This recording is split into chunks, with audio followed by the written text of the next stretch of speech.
नमस्कार, कसे आहात सगळे? तर पुन्हा एकदा आपलं स्वागत आहे पायल रेसिपीजमध्ये। आज आपण मस्त असे टम्म फुगणारे भटुरे आणि छोले हे बघणार आहोत।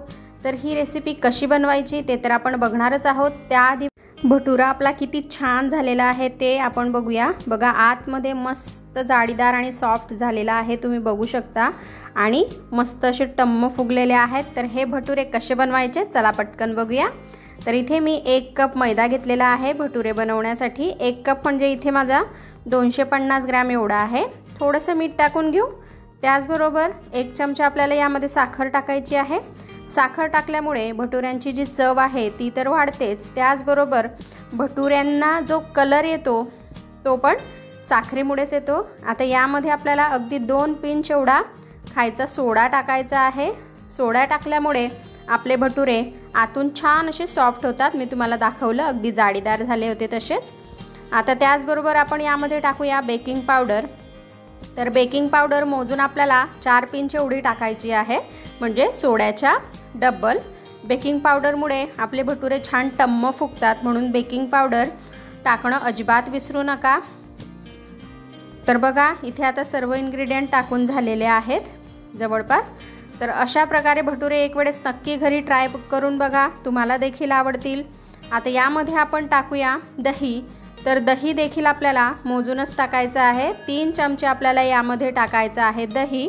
यापेक्षा जास्त नको किंवा यापेक्षा कमीही नको। त्याचबरोबर तेलसुद्धा आपल्याला यामध्ये टाकायचं आहे।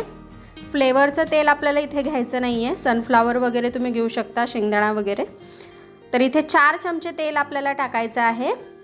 बघा, अशा प्रकारे मोजूनच घ्यायचं आहे। 4 पेक्षा जास्त तेल आपल्याला लागणार नाही, 4 चमच्यांपेक्षा। नंतर आपण जेव्हा डो भिजवू तेव्हा थोडंफार तेल आपल्याला नंतर लागेल।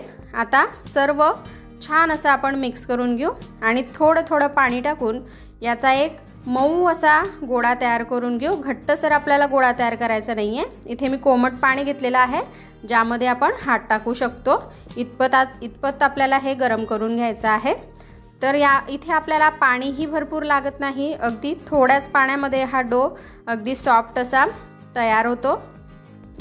तर बघा, 2 वेळेस मी फक्त यामध्ये पाणी टाकणार आहे बस, आणि सॉफ्ट असा डो आपला इथे तयार होईल। मैदा जो आहे हा हाताला चिकटतो, बघा अशा प्रकारे डो आपल्याला तयार करायचा आहे। अगदी सॉफ्ट तुम्ही बघू शकता। तुम्ही म्हणाल एवढ्या सॉफ्ट डोचे भटुरे कसे तयार होतील, तर हे आपण रेस्टला सुद्धा ठेवणार आहोत। तर इथे आता 1 चमचा मी तेल घेतलेला आहे आणि अगदी हलक्या हाताने आपल्याला, खूप याला मळायचं नाही आहे, हलक्या हाताने पुन्हा एक वेळेस आपण याला मिक्स करून घेऊ। हे बघा, अगदी छान डो आपला इथे तयार झालेला आहे। आता ह्या डोला आपल्याला रेस्टला ठेवायचं आहे जवळपास 2 तास। तर 2 तास अगदी सफिशियंट आहे। यापेक्षा थोडा जास्त वेळ गेला तर चालेल, पण कमी वेळ जायला नको। आणि आता पावसाळ्याचे दिवस चालू आहेत, तर 2 तास ठेवणं अगदी गरजेचं आहे, कारण हा लवकर फर्मेंट होणार नाही। नाहीतर तुम्ही उन्हाळ्याच्या दिवसामध्ये 1 तास जरी ठेवला हा डो तरी सफिशियंट होतो। तर चला आता 2 तासानंतर आपण याला बघूया। तोपर्यंत छोलेची जी भाजी आहे ती बनवून घेऊया। तर इथे आता आपण मस्त असे छोले बनवणार आहोत। त्यासाठी इथे मी छोले छान असे भिजवून घेतलेले आहेत रात्रभर। डायरेक्टली जर का मिळाले तरी चालतील, तसे वापरले तरी, किंवा छोले रात्रभर भिजवून तुम्ही वापरू शकता। इथे मी तसेच घेतलेले आहे। आता छोलेसाठी लागणारा जो मसाला आहे तो आपण तयार करून घेऊया। मसाल्यासाठी आपल्याला कांदा छान असा भाजून घ्यायचा आहे। तर इथे मी 2 कांदे उभे उभे कट करून घेतलेले आहेत। थोडंसं 1 चमचा आपल्याला यावर तेल टाकायचं आहे, म्हणजे कांदा छान असा भाजला जातो।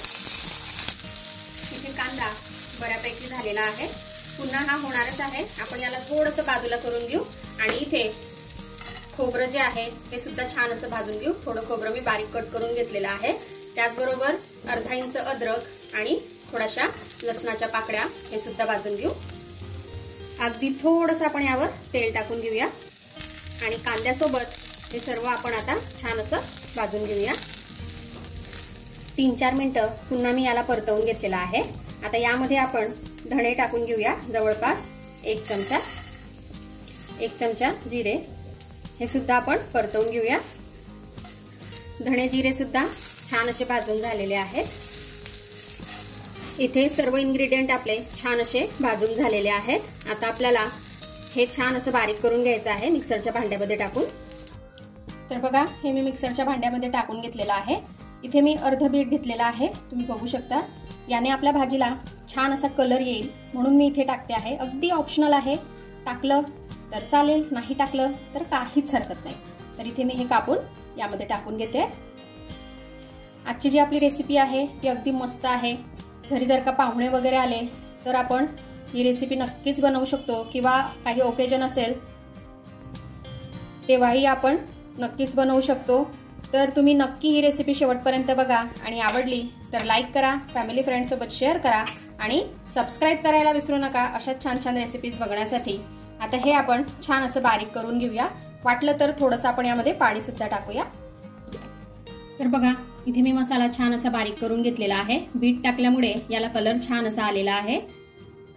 ज्या पॅन मध्ये आपण मसाले भाजले त्याच पॅन मध्ये आता आपल्याला थोडं तेल टाकून घ्यायचं आहे। तर इथे मी जवळपास 1.5 पडी एवढं तेल टाकलेलं आहे, म्हणजेच 5 ते 6 चमचे।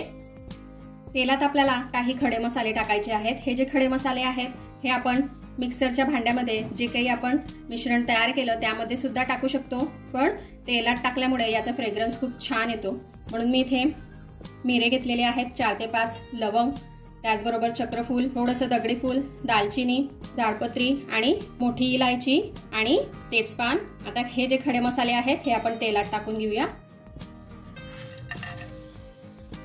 थोडेसे परतवून घ्यायचे आहेत आपल्याला खडे मसाले। त्याचबरोबर आपल्याला यामध्ये थोडासा कढीपत्ता टाकायचा आहे।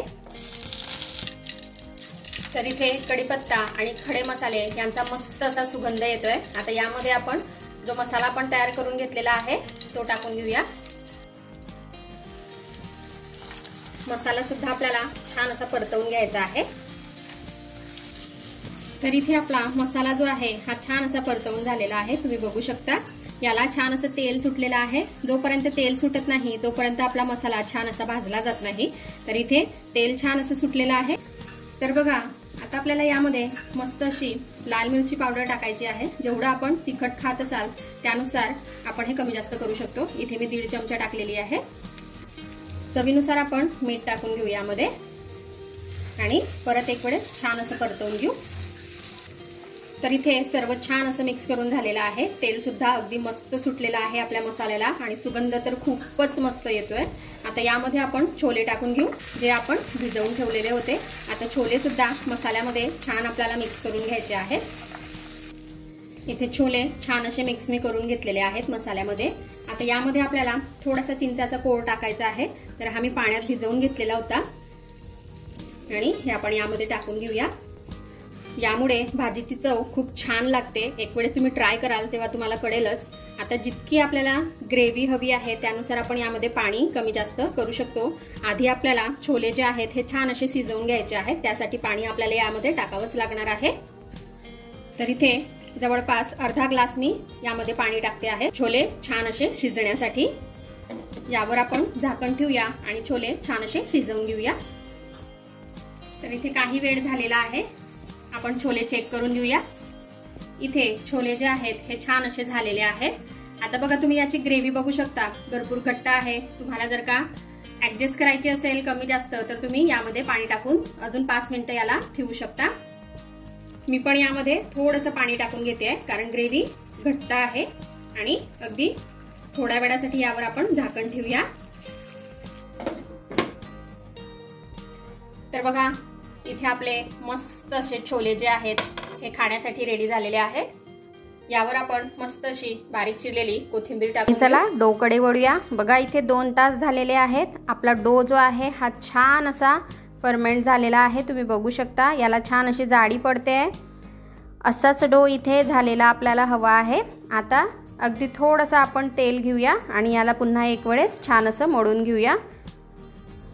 तर बघा अशा प्रकारे आपल्याला याला छान असं मळून घ्यायचं आहे। खूप वेळ याला आपल्याला काही द्यायची गरज नाहीये कारण आपण रेस्टला ठेवलेला होता हा डो।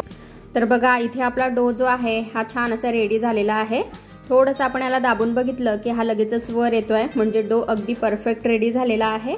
तर चला भटुरे कसे बनवायचे ते आपण बघूया। थोडासा डो आपल्याला तोडून घ्यायचा आहे। आणि याला छान असा गोल करायचा आहे। गोल करताना हे बघा अशा प्रकारे खाली आपल्याला याला टक करायचं आहे, म्हणजे यामध्ये भेगा वगैरे पडणार नाही आणि आपले भटुरे जे आहे ते अगदी टम्म फुगतील। जर का भेगा पडल्या तर भटुरे छान होणार नाही। तर हे बघा थोडंसं मी अगदी तेल लावून घेतलेलं आहे डोला आणि लाटण्या आणि पोळपाटला सुद्धा। आता भटुरा जो आहे हा लाटून घेऊ। याला आपल्याला पलटवायचा नाही आहे, पोळपाट फिरवायचा आहे आणि गोल असा भटुरा आपल्याला लाटून घ्यायचा आहे। आणि भटुरा जो आहे हा आपल्याला खूप पातळ पण करायचा नाही आहे आणि खूप जाड पण ठेवायचा नाही आहे। तर बघा मी तुम्हाला दाखवते, याची थिकनेस तुम्ही बघू शकता। याला मी पोळी इतका पातळ पण केलेला नाही आहे, जसं आपण पराठा बनवतो तितपत आपल्याला याला जाड ठेवायचा आहे, म्हणजे भटुरा छान असा फुगतो। आता इथे भटुरा तर छान असा लाटून झालेला आहे। चला आता आपण याला मस्तपैकी तळून घेऊया। तर भटुरा जेव्हा आपण उचलतो तेव्हा थोडंसं आपल्याला जड जातं, पण काही हरकत नाही, आपण नक्कीच याला उचलू शकतो। बघा अशा प्रकारे एक साईड काढली का भटुरा आपल्याला लगेचच पोळपाटावरून काढता येतो। याला आपल्याला पीठ किंवा मैदा लावायचा नाही आहे, तेलावरच याला आपल्याला लाटायचं आहे। तर इथे तेल सुद्धा मी गरम करून घेतलेलं आहे। छान असं कडकडीत आपल्याला तेल हे गरम करायचं आहे। जर का आपण थंड तेलामध्ये भटुरे टाकले तर भटुरे अजिबात फुगणार नाहीत। तर तेल अगदी कडकडीत गरम असावं। तर बघा काही वेळातच अगदी मस्त इथे आपला जो भटुरा आहे हा छान असा टम्म फुगतो। बघा बघू शकता किती सुंदर आपला भटुरा इथे फुगलेला आहे। आता आपण याला टर्न करून घेऊया। अगदी बलून सारखा फुलतोय आपला भटुरा। असेच आपले सगळे भटुरे फुलणार आहेत। जसं मी तुम्हाला प्रोसेस सांगितली अगदी तशीच प्रोसेस फॉलो करा आणि तुम्ही सुद्धा असे मस्तपैकी टम्म फुगलेले भटुरे घरी बनवू शकाल। तर बघा दुसऱ्या साईडने सुद्धा भटुरा आपल्याला छान असा तळून घ्यायचा आहे। इथे दोघं साईडने आपला जो भटुरा आहे हा छान असा तळून झालेला आहे। तुम्ही बघू शकता दोघं साईडने कलर आलेला आहे, हे बघा। तर चला आता या भटुऱ्याला आपण काढून घेऊया आणि अशाच प्रकारे उर्वरित जे आपले भटुरे आहे ते सुद्धा तयार करून घेऊया। जसं मी तुम्हाला सांगितलं भटुऱ्यांना आपल्याला मैदा वगैरे लावायचा नाही आहे, छान असं तेलानेच लाटायचं आहे आणि कडकडीत तेलामध्ये आपल्याला हे फ्राय करायचे आहेत, तळायचे आहेत। तर बघा जसं सांगितलं मी तुम्हाला आधी की सगळेच भटुरे आपले छान असे फुलणार आहेत। तर बघा दुसरा देखील भटुरा आपला मस्त असा टम्म फुगलेला आहे। तर तुम्ही नक्की ट्राय करा ही रेसिपी। आणि त्याचबरोबर तुम्हाला जर का माझ्या छान छान वेगवेगळ्या प्रकारच्या रेसिपीज बघायच्या असतील व्हेज नॉनव्हेज, तर मी आय बटनवर देईल, तिथे जाऊन तुम्ही नक्की बघू शकता। तर बघा इथे आपले सर्व भटुरे अगदी मस्त टम्म फुगलेले आहेत। तर अशा प्रकारे भटुरे नक्की घरी ट्राय करा। छोले देखील आपण बनवलेले आहे, म्हणजे छोल्यांची भाजी आणि भटुरे। तर ही रेसिपी ट्राय करा, कशी वाटली मला कमेंटमध्ये कळवा। हे बघा किती सुंदर दिसते आपली डिश छोले आणि भटुरे। जितकी छान दिसते आहे तितकेच खायला सुद्धा टेस्टी आहेत आपले भटुरे आणि छोले। तर नक्की ट्राय करा आणि कशी वाटली रेसिपी ते मला कमेंटमध्ये कळवा। आणि इथे भटुरे तळून बराच वेळ झालेला आहे तरीसुद्धा आपले भटुरे अगदी टम्म फुगलेले आहेत। नाहीतर थोड्या वेळानंतर भटुरे जे आहेत, म्हणजे जे फुगलेले भटुरे आहेत ते व्यवस्थित दिसत नाही। तर इथे तुम्ही बघू शकता आपले भटुरे किती सुंदर दिसत आहेत। तर नक्की ट्राय करा ही रेसिपी आणि आवडली तर कळवा। चला घ्या काळजी आणि जाता जाता सबस्क्राईब सुद्धा करा। Take care.